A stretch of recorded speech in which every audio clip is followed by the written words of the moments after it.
कि आज के समय में कुछ सीजनली नेता उभर के आए हैं मोकामा में, जो कुछ मास्क एवं थोड़ा सा गेहूं चावल बांट करके अपने को कोरोना का हीरो बन रहे हैं। कृपया करके हमारे गरीब जनता को जलील ना करें।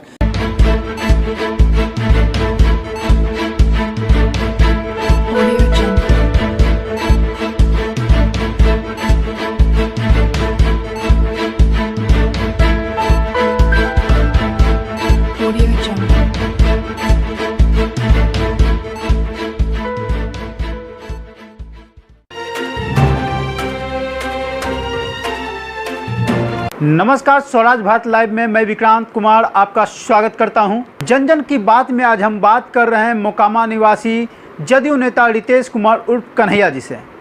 आपको बता दें कि कन्हैया जी लंबे समय से जदयू संगठन से जुड़े हुए हैं और इन्होंने आगामी विधानसभा चुनाव में मोकामा विधानसभा क्षेत्र से अपनी दावेदारी पेश कर दी है।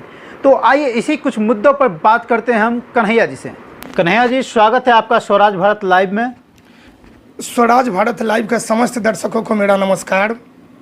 कन्हैया जी, हम चाहेंगे कि आप अपने राजनीतिक जीवन के बारे में कुछ बताएं हमारे दर्शकों को। जी, मेरा राजनीतिक जीवन तो बचपन से ही शुरू हो गया था।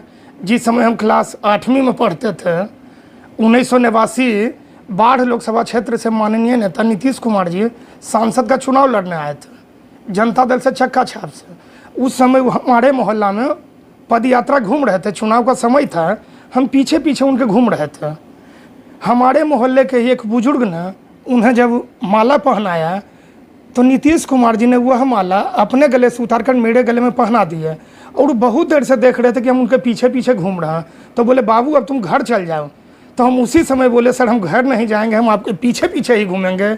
मान के चलिए तो मेरा राजनीतिक जीवन का जो बीजारोपण है 1989 से ही शुरू हो गया था, जो आगे चलकर अब आप लोगों के सामने ही है। ये चुनाव लड़ने का मन में विचार कैसे आया आपका? जी, चुनाव लड़ने का विचार मन में इसलिए आया, समाज सेवा तो हम शुरू से ही कर रहे हैं, लेकिन बिना किसी बढ़िया पद के आप पूर्ण रूप से समाज सेवा नहीं कर पाएंगे। बहुत तरह का विघ्न रास्ते में आता है। आज चुनाव लड़ने के लिए धन बल, बाहुबल की आवश्यकता पड़ती है। कहाँ से सामर्थ्य है आप? जी, रही बात धन बल और बाहुबल की, तो मोकामा के जनता का ही मांग है कि रितेश कुमार कन्हैया चुनाव लड़े। और जिसके पास जनता का बल रहेगा उसको बाहुबल का जरूरत नहीं रहेगा। जनता ही असली बाहुबल है। आप कैसे उम्मीद करते हैं कि पार्टी आपको टिकट देगी? किसी ने आपको आश्वासन दिया है? पार्टी में विगत हम 15 साल से जुड़े हुए हैं और पार्टी के कोई भी ऐसे वरिष्ठ नेता नहीं है जिनसे मेरा व्यक्तिगत संबंध नहीं है। चाहे पार्टी के अध्यक्ष वशिष्ठ नारायण सिंह हो, आरसीपी बाबू हों, माननीय नेता नीतीश कुमार जी हों, एवं वरिष्ठ जितने भी मंत्री हैं हमारे पार्टी के, सबों से मेरा व्यक्तिगत जुड़ाव है। और रही बात टिकट का, ये तो केंद्रीय नेतृत्व तय करेगा कि पार्टी किसे देना है। टिकट में तो खैर अभी समय है। मैं भी एक संभावित उम्मीदवार हूं और मुझे भी पार्टी की तरफ से ही निर्देश मिला है कि रितेश जी आप भी तैयारी कीजिए, और तब मैं तैयारी में लगा हूँ। इतनी महंगाई में आप मात्र 20 पैसे प्रति किलोमीटर घूम सकते हैं। चौंकिए नहीं, जी हाँ, ये सच है। Make in India Hero Electric अपनाइए और प्रदूषण और पेट्रोल मुक्त सवारी का आनंद उठाइए। अब आपके शहर में हीरो इलेक्ट्रिक। पता चिंतामणि चक नाका, main road, Mokama, Patna. Mobile number 7004980499। पिछले 2015 के विधानसभा चुनाव में भी आप जदयू से संभावित प्रत्याशी के रूप में थे। जी। तो क्या ऐसा हुआ जिसके कारण आप चुनाव नहीं लड़ सकें? जी, हम बता देते हैं आपको। 15 में भी चुनाव लड़ने का मोटा मोटी कार्यक्रम तय ही था।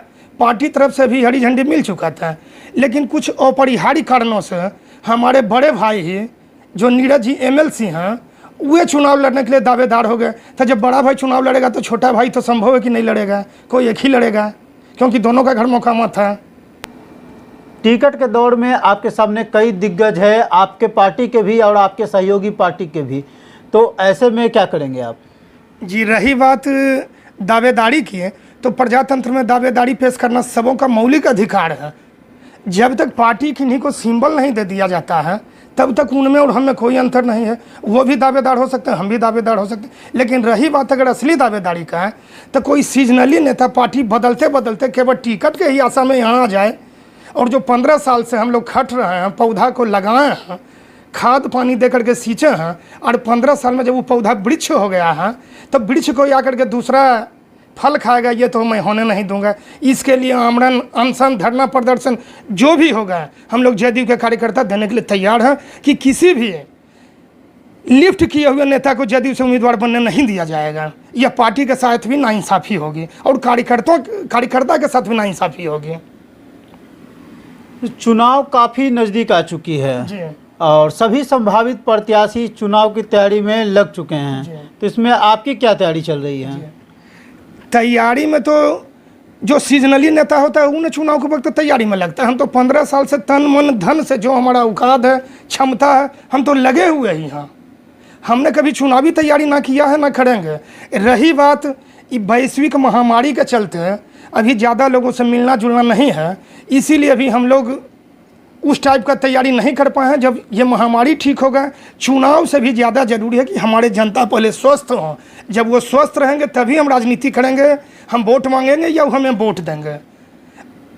अभी वोट मांगने का समय तो है नहीं, अभी तो केवल जान बचाने का है, बचाव करने का है। और हम यही उपेक्षा और उम्मीद भी करते हैं कि हमारे मोकामा विधानसभा के सभी जो भी हमारे वोटर हैं कृपया करके घर से कम निकलें, मास्क का प्रयोग करें, सैनिटाइजर का प्रयोग करें और घर से कम ही, अगर वैसा ही अनिवार्य कार्य हो तभी घर से निकलें। मैं यही उपेक्षा और उम्मीद भी करता हूँ और आशा भी करता हूँ। मोकामा की जनता की शिकायत है कि नीतीश कुमार के शासन में मोकामा से विकास दूर हो गई है, इस पर क्या कहेंगे आप? मोकामा के किसी जनता ने आज तक ऐसा नहीं कहा है। मोकामा का सबसे बड़ा ज़रूरत था सुशासन, मोकामा में सबसे बड़ा ज़रूरी था शांति, मोकामा में सबसे बड़ा ज़रूरी था टाल सुरक्षा, मोकामा में सबसे बड़ा ज़रूरी था 24 घंटा बिजली, जो हमारे सरकार ने अक्षरतः पूरा किया है। और विरोधी, जब राम जी के राज्य में प्रजा खुश नहीं था तो ये तो भाई कलयुग है। किसी भी मुख्यमंत्री से और प्रधानमंत्री से 100% जनता ना तो कभी संतुष्ट हुई है ना कभी होगी। रही बात शिकायत और बड़ाई का, तो जन जन का नेता है नीतीश कुमार जी, ये कहने की बात नहीं है, ये जग जाहिर है। प्रदेश की जनता नीतीश सरकार से असंतुष्ट है, ऐसे में क्या लगता है कि आपको मोकामा की जनता वोट करेगी? आखिर मोकामा की जनता आपको क्यों वोट करे? आपका क्या योगदान है मोकामा के लिए? मोकामा में एक योगदान मेरा हो तब तो मैं बताऊं। हमारे पूर्वजों का जो समाज सेवा का जो कार्यक्रम शुरुआत हुआ है, जो आपका नाजरत अस्पताल है, उसमें जो भी ज़मीन है हमारे पूर्वजों का दान किया हुआ है। मोकामा का एकमात्र कॉलेज श्री राम रतन सिंह महाविद्यालय हमारे पूर्वज का ही दिया हुआ कॉलेज है। मोकामा का हाई स्कूल रामकृष्ण रुद्रावती उच्च विद्यालय हमारे पूर्वज का ही खोला हुआ है। और रही बात, उसी परंपरा को हम आगे बढ़ाते हुए समाज सेवा कर रहे हैं। कन्हैया जी, इस कोरोना काल में मोकामा में सामाजिक कार्यकर्ता एवं कई प्रतिनिधित्व करने वाले नेता बढ़ चढ़कर लोग ज़रूरतमंदों की मदद किए हैं, तो इस कोरोना काल में आपकी क्या योगदान रही? आप ज़रूरतमंदों के बीच दिखे भी नहीं। जी। यह बढ़ चढ़ के योगदान नहीं हो रहा है, यह नौटंकी हो रहा है। और हम उन लोगों से भी अपील करेंगे कि मास्क बांट करके और 2-4 बोरा गेहूं चावल बांट करके हमारे गरीब जनता का मजाक ना बनावें। अगर आपको भगवान दिए हैं, सामर्थ्य है, तो गेहूं चावल दे करके कृपया करके फ़ोटो ना खिंचावें।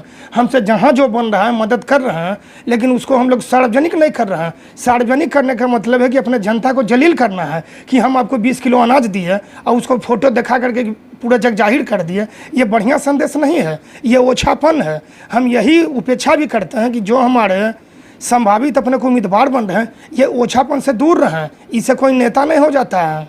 कृपया इस सबसे बचें। अगर आपको दान करना है, सच्चा समाज सेवा करना तो करें, लेकिन सार्वजनिक करके नहीं करें। किसी को आप अगर कुछ देते हैं, वो अगर सार्वजनिक करते हैं तो वो जलील महसूस करते हैं। ऐसा ना करें, इससे बचें। यही आपकी सच्ची समाज सेवा होगी, यही आपकी सच्ची मोकामा के प्रति सद्भावना होगी। स्वराज भारत लाइव के माध्यम से आप मोकामा की जनता के लिए क्या संदेश देना चाहेंगे? जी, स्वराज भारत के माध्यम से हम यह संदेश देना चाह रहे हैं कि जैसे हम पूर्ववत आप लोगों के समक्ष सेवा करते आ रहे हैं, सहज हैं, सुलभ हैं, आपके सुख दुख में हमेशा तत्पर रहते हैं। मोकामा बाजार का फुटपाथ उजाड़ा जा रहा था, हम लोगों ने आपके साथ धरना पर बैठ करके आप लोगों को बसाने का कार्य किया है।